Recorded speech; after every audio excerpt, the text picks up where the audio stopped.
What's up guys? My name is Brendan and today I want to teach you how to do the scoot roll. This is a really fun transition. So today I'll be going over a progression, the technique, some combo tricks and some ideas, some tips that I wish I had when I was first learning it, and I'm gonna end by giving a massive shout out to RIKU, the tricker who first showed me this trick and really popularized it.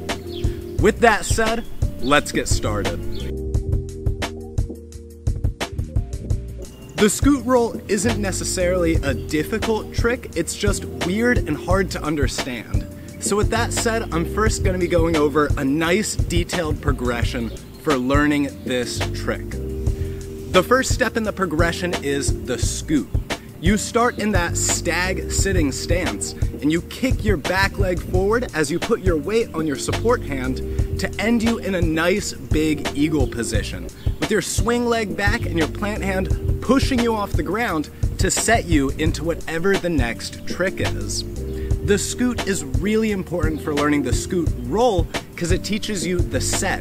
And this trick is also kind of like a fake out, so the more you can exaggerate the scoot motion, the more you're gonna fake someone out by doing the scoot roll.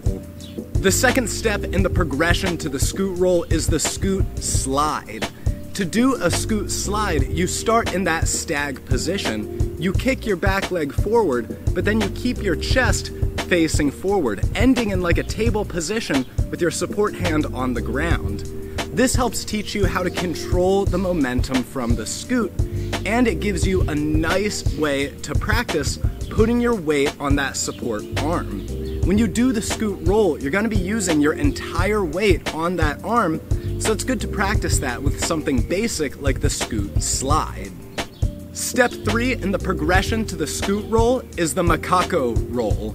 To do a macaco roll, you start in that squatted position with your support arm back, just like you would a normal macaco. From there you set up, but you don't give it enough power to fully flip. Rather, you stall on your support arm and curl your back to roll forward. Learning the macaco roll helps teach you the end of the scoot roll. The fourth step in the progression to learning the scoot roll is to do the scoot roll itself. You set just like a normal scoot or a scoot slide, going low and across.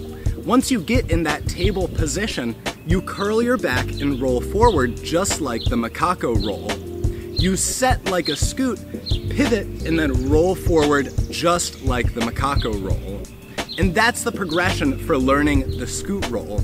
You first figure out the scoot, and then learn how to manipulate your momentum with the scoot slide, and then you learn the exit with the macaco roll. Then you just put all that together to learn the scoot roll. Next, I want to go over the technique for performing the scoot roll. The scoot roll starts just like a scoot, in that stag position, with your plant leg in back and your swing leg in front facing forward. From there you enter just like a scoot, kicking your back leg forward, generating a little bit of vertical momentum. As you do this, you want to put your entire weight on your support hand and try and get in almost like a handstand. The more you can put your weight on that arm and stall out that initial position, the better your scoot roll will look. Once you turn all the way forward, you're going to pivot that base hand and roll out just like the macaco roll. As you do this, you want to arch your whole back and roll as smoothly as possible. Doing that will help you transition between different tricks and do the scoot roll more effective. As you come out of the roll, you want to push off the ground with your support hand to get your chest up into whatever the next trick is.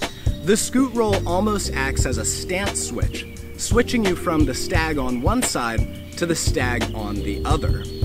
And that's the technique for performing the scoot roll.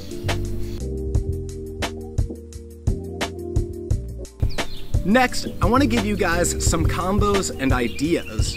When you learn any transition trick, it's not that helpful unless you're able to use it in a neat and creative way. Here are some ways that I like to use my scoot roll to catch people off guard and to give them a little bit of a shock. Combo idea number 1 is to fake out a setup. When you would normally do a setup, for me that's master scoot, you can do your scoot roll instead to catch people off guard. Normally when someone is a tricking athlete, they kind of have a combo routine that they perform over and over and over again.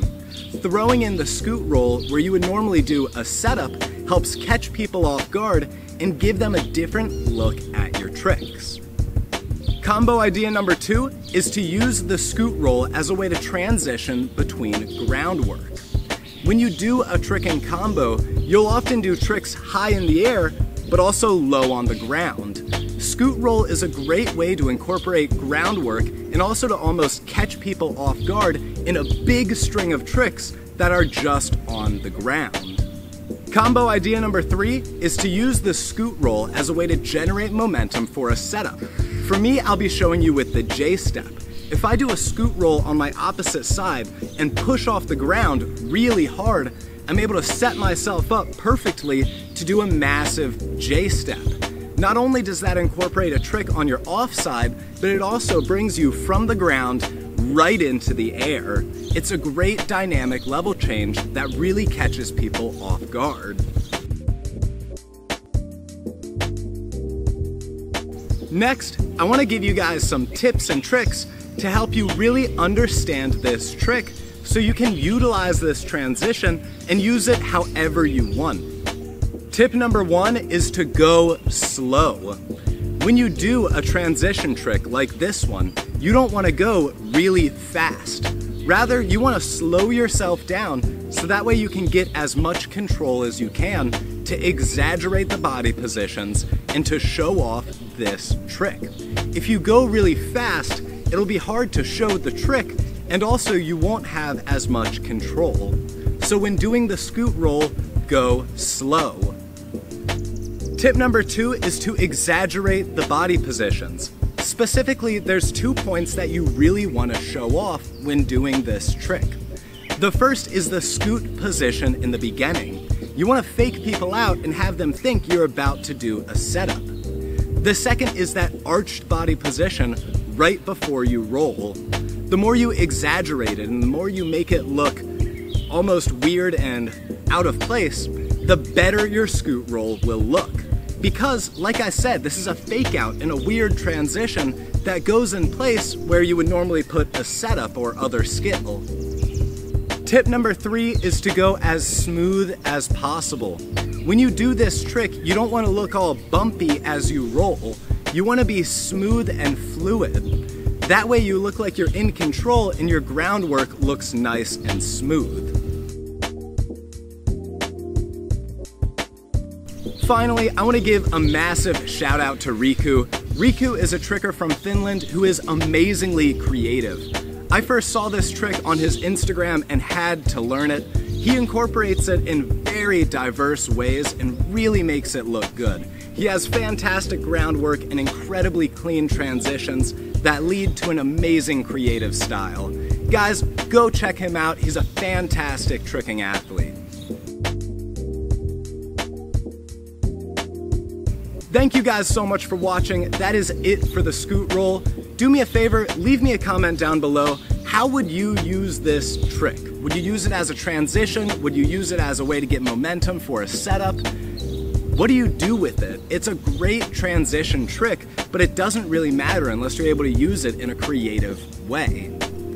Thank you guys again, and please have a lovely day.